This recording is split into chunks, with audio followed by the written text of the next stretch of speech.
அனைவருக்கும் வணக்கம். College TRP Tamil அழகு 10 நாட்டுப்புறவியல். நாட்டுப்புறவியல் குறித்து இதுவரை யுஜிசி நெட் தேர்வில் வெளிவந்த வினாக்களை முதலில் பார்ப்போம். 1. நாட்டுப்புற கலைகளின் இன்றைய நிலை குறித்து விளக்குக. 2. திருவிழாக்களின் பண்பும் பயனும் குறித்து விளக்குக. 3. பண்டைய தமிழர் தம் பழக்க வழக்கங்களை விளக்கி வரைக. 4. காலந்தோறும் நிகழ்ந்த பெரும் திருவிழாக்கள் மூலம் வெளிப்படும் தமிழர் பண்பாட்டினை விவரிக்க. 5. காலந்தோறும் தமிழரிடையே நிலவி வந்த விளையாட்டு வகைகளை விளக்கி எழுதுக. 6. நாட்டுப்புற கதைகள் வெளிப்படும் தமிழ் மக்களின் பழக்க வழக்கங்களை எழுதுக. 7. தமிழரின் வழிபாட்டு முறைகளில் காலந்தோறும் நேர்ந்த மாற்றங்களை யாவை?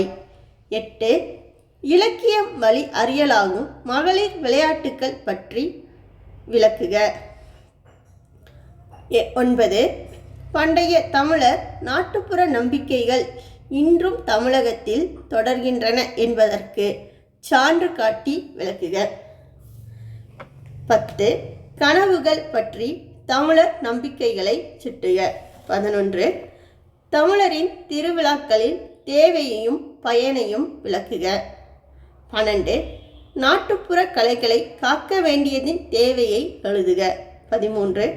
நாட்டுப்புற கதைப்பாடல்கள் உணர்த்தும் சமூக நோக்கை விவரிக்க. 14. நாட்டுப்புற பாடல்கள் வகைகளை எடுத்துக்காட்டுகள் தந்து விளக்குக. 15. நாட்டுப்புற கலைகளை நலிவிலிருந்து மீட்பதற்கான வழிமுறைகளை கூறுக. 16.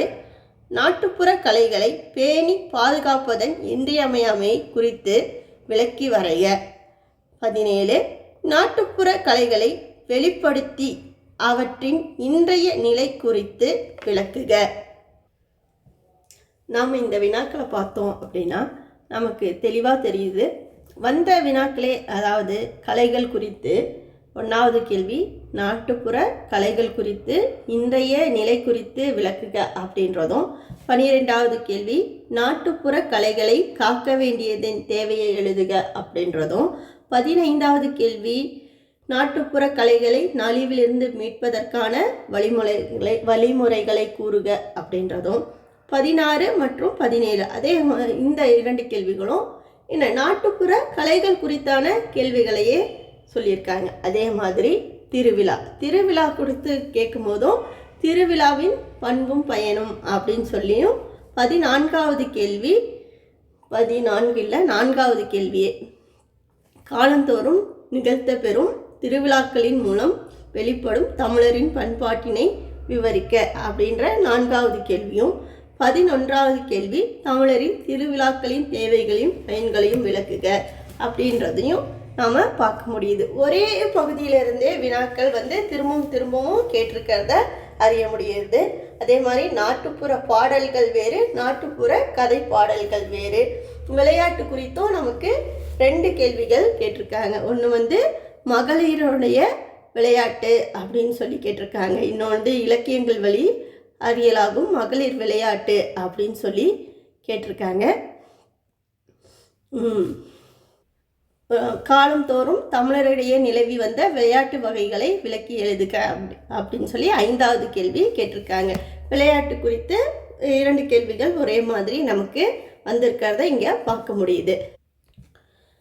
திருவிழாக்கள் அப்படின்னு சொல்லி எடுத்துக்கிட்டோம் அப்படின்னா, மனித சமுதாயம் பல்வேறு காரணங்களால் பல்வேறு பிரிவுகளாக வாழ்ந்திருந்த போதிலும் அச்சமுதாயம் ஒன்றிணைந்து கொண்டாடுவது திருவிழாக்கள் ஆகும்.